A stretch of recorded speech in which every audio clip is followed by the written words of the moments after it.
এই যে একটা মোবাইল, এই মোবাইলের মাধ্যমে আমাদের যুবকেরা জেনা করছে, নাউজুবিল্লাহ বলবেন না?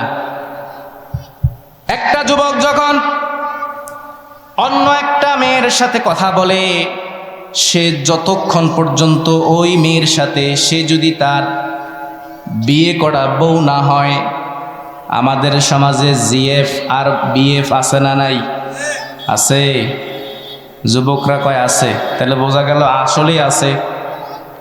বিএফ যখন, বিএফ মানে হচ্ছে, মুরব্বীরা কিন্তু বুঝবেন না, বিএফ মানে হলো বয়ফ্রেন্ড। বিএফ মানে কি? বয়ফ্রেন্ড। আর জিএফ মানে হলো গার্লফ্রেন্ড। আপনারা তো বুঝবেন না, যুবকরা ঠিকই বুঝে। এই বিএফ যখন জিএফ এর সাথে কথা বলে, এটা কি হালাল না হারাম? হারাম। আল্লাহ কয় তোমরা জেনার কাছেও যেও না, জেনার কাছেও যেও না।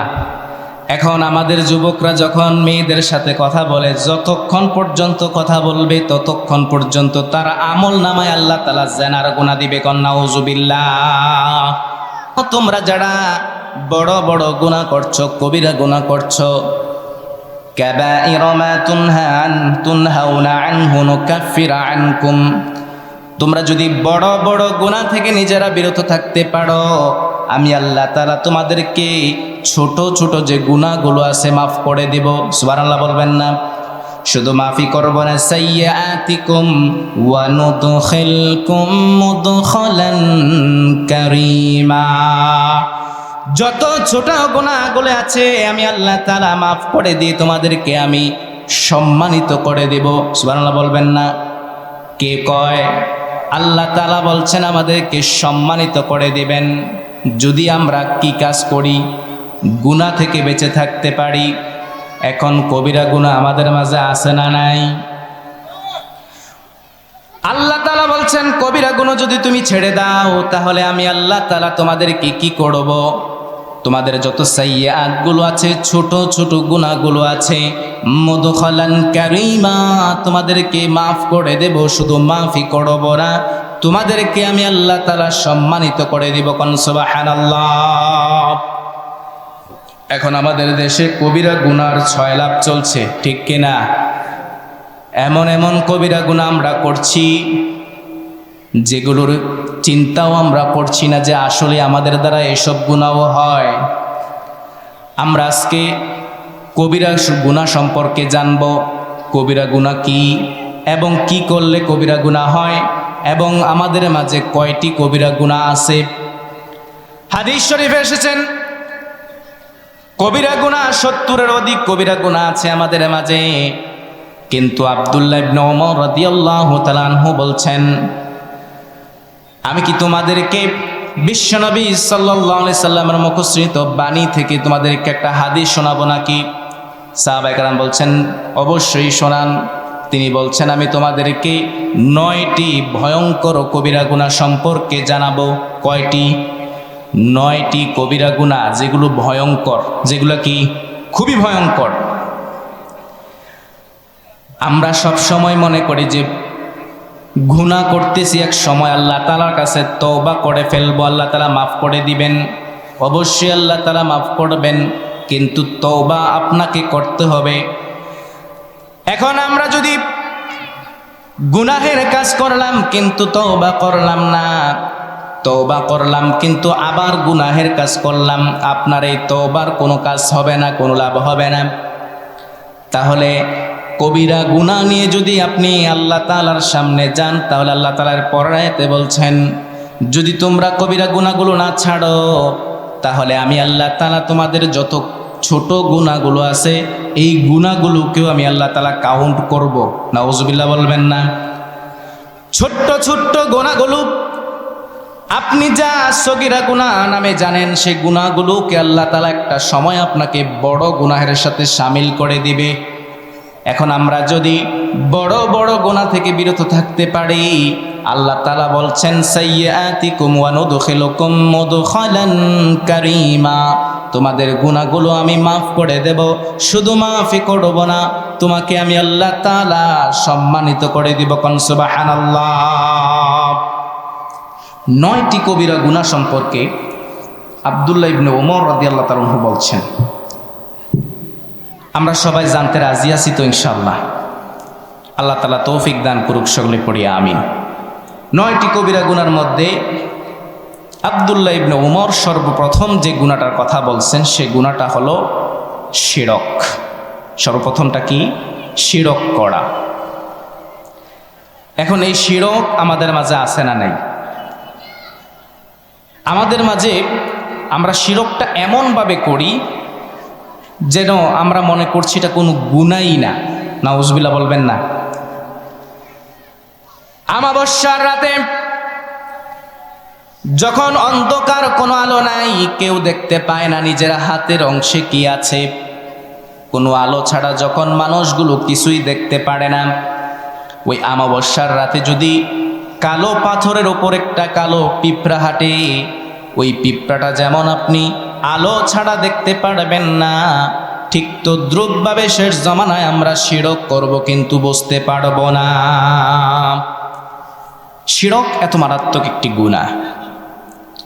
এই শিরকের সাথে আমরা কম বেশি অনেকেই কি আছি, জড়িত আছি। এখন এই শিরক থেকে যদি আমরা বাঁচতে পারি, আল্লাহ তাআলা বলছেন সূরা কাহাফের মধ্যে, আল্লাহ তাআলা বলছেন যে বান্দা, তোমরা যদি জান্নাতে যেতে চাও, জাহান্নাম থেকে বাঁচতে চাও, তাহলে আমার গোলামি করো। আর তোমরা কখনো কি করবা না? শিরক করবা না। যদি শিরক করো, যতই আমল করো না কেন, আমি আল্লাহ তাআলা তোমাদেরকে মাফ করব না। কন্না আউযুবিল্লাহ। আপনি আমল করছেন, অনেক আমল করছেন, কিন্তু আপনার আমলের মধ্যে শিরক আছে।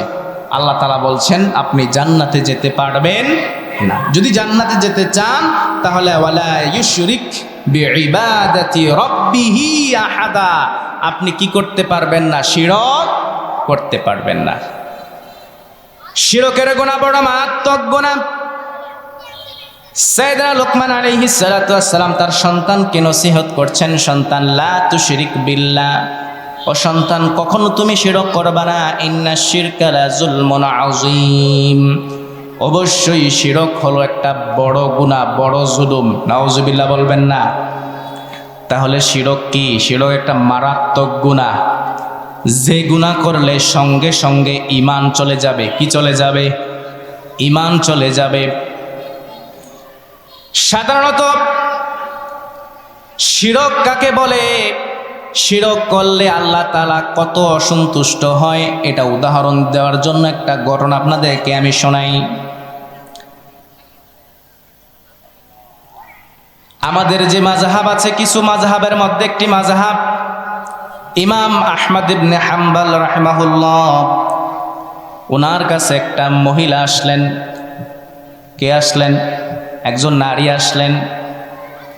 ওই নারী এসে বলছেন, ও হুজুর, ও ইমাম, আমি পর্দার অন্তরাল থেকে বলছি, আমি এত সুন্দরী যে আমার মতো সুন্দরী কোনো নারী আমার মনে হয় এই নগরীতে কমই আছে, কিন্তু আমার এত সৌন্দর্য থাকার পরেও শরীয়তের বিধান নাই, বিধায় আপনাকে আমি দেখাতে পাচ্ছি না। আমার অনেক সৌন্দর্য আমার আল্লাহ তাআলা দান করেছেন আমাকে, কিন্তু আমার সৌন্দর্য থাকার পরেও আমার স্বামী আমাকে ছেড়ে অন্য নারীর সাথে তার কি হয়? মেলামেশা হয়। আমার স্বামী আমাকে পছন্দ করছে না, সে পরকীয়ায় জড়িত আছে। নাউজুবিল্লাহ বলবেন না?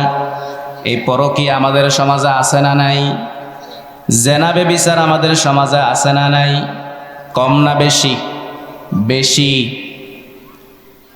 এখন সমাজের মধ্যে ব্যভিচার বেড়ে যাচ্ছে, জেনা বেড়ে যাচ্ছে। আপনি বলতে পারেন জেনা, আমাদের ছেলেরা তো, যুবকরা তো জেনা করছে না। জেনা করলে তো আমরা দেখছি না, আমরা তো শুনতে পাচ্ছি না। এই যে একটা মোবাইল, এই মোবাইলের মাধ্যমে আমাদের যুবকেরা জেনা করছে। নাউজুবিল্লাহ বলবেন না? একটা যুবক যখন অন্য একটা মেয়ের সাথে কথা বলে, সে যতক্ষণ পর্যন্ত ওই মেয়ের সাথে সে যদি তার বিয়ে করা বউ না হয়, আমাদের সমাজে জিএফ আর বিএফ আছে না নাই? আছে। যুবকরা কয় আছে, তাহলে বোঝা গেল আসলেই আছে। বিএফ যখন, বিএফ মানে হচ্ছে মুরব্বীরা কিন্তু বুঝবেন না, বিএফ মানে হলো বয়ফ্রেন্ড, বিএফ মানে কি বয়ফ্রেন্ড, আর জিএফ মানে হলো গার্লফ্রেন্ড। আপনারা তো বুঝবেন না, যুবকরা ঠিকই বুঝে। এই বিএফ যখন জিএফ এর সাথে কথা বলে, এটা কি হালাল না হারাম? হারাম। আল্লাহ কয় তোমরা জেনার কাছেও যেও না, জেনার কাছেও যেও না। এখন আমাদের যুবকরা যখন মেয়েদের সাথে কথা বলে, যতক্ষণ পর্যন্ত কথা বলবে ততক্ষণ পর্যন্ত তার আমল নামায় আল্লাহ তাআলা জেনার গুনাহ দিবে। কন্যা নাউজুবিল্লাহ। ওই নারী তার স্বামীর ব্যাপারে নালিশ দিতে আসছে, ও ইমাম আপনি আমাকে একটা তদবির দেন, আমাকে একটা আমল দেন যেন আমার স্বামী আমার প্রতি আকৃষ্ট থাকে। আমি এত সুন্দর হওয়ার পরেও আমার স্বামী আমার প্রতি আকৃষ্ট না, সে অন্য নারীর প্রতি আকৃষ্ট হয়ে যায়।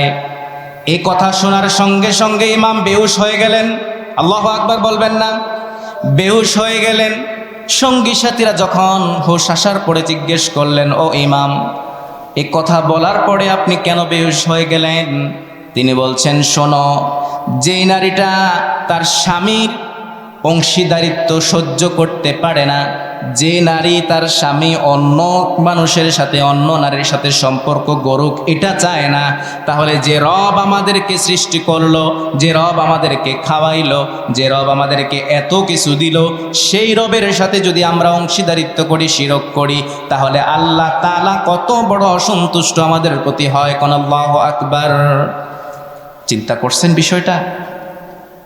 যে একজন নারী তার স্বামী অন্য একটা নারীর সাথে সম্পর্ক তৈরি করুক এটা চায় না, অংশীদারিত্ব চায় না, তাহলে যে রব আমাদেরকে এত কিছু দিল সেই রবের সাথে আমরা কিভাবে নাফরমানি করি, কিভাবে শিরক করি? প্রিয় ভাইয়েরা, তাহলে এক নাম্বার হলো আপনি যদি শিরক করেন তাহলে আল্লাহ তাআলা আপনাকে কখনোই মাফ করবে না যতক্ষণ না পর্যন্ত আপনি খালেসভাবে তওবা করবেন। এখন আসুন, আমাদের সমাজে প্রচলিত কয়েকটি শিরক আছে, যে শিরকগুলোর কথা না বললেই নয়। আমরা আল্লাহ তাআলার কাছে যখন কিছু চাবো, আমরা আল্লাহ তাআলার কাছে কিছু না চাইয়া আমরা কি করি? দরবারে যাই, পীর সাহেবের কাছে যাই, আছে না নাই? আমাদের সমাজে যারা সাধারণ মানুষ তারা কিন্তু পথভ্রষ্ট হয়ে যায় তাড়াতাড়ি।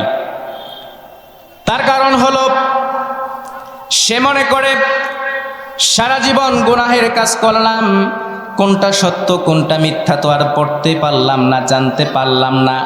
যখন পীর সাহেব বলে যে আমার কাছে মুরিদ হইলে পরে তোমাকে আমি জান্নাতে নিয়ে যাব, ওই সাধারণ মানুষটা মনে করে আসলেই তো পীর সাহেবের কাছে যদি মুরিদ হওয়ার পরে আমি জান্নাতে যেতে পারি তাহলে এটাই না ভালো পথ। নাউজুবিল্লাহ বলবেন না? এখন আমাদের বাংলাদেশে মনে হয় এমন পীর নাই যারা বলে আমার কাছে আসলে জান্নাতে দেব। এমন পীর আছে না নাই? মুরিদ হইলে পড়ে জান্নাতি, নাউজুবিল্লাহ বলবেন না? মুরিদ হইলে পড়ে কিয়ামতের ময়দানে জাহাজ নিয়ে উঠবো, এমন কথাও আছে না নাই? তাহলে যে পীর আপনাকে বলবে আপনাকে জান্নাতে নিয়ে যাবে, যে পীর আপনাকে বলবে তার পায়ের মধ্যে সেজদা দেওয়ার জন্য, অবশ্যই আপনাকে বুঝতে হবে এটা ভণ্ড ছাড়া আর কিছু না, ঠিক কিনা? কোনো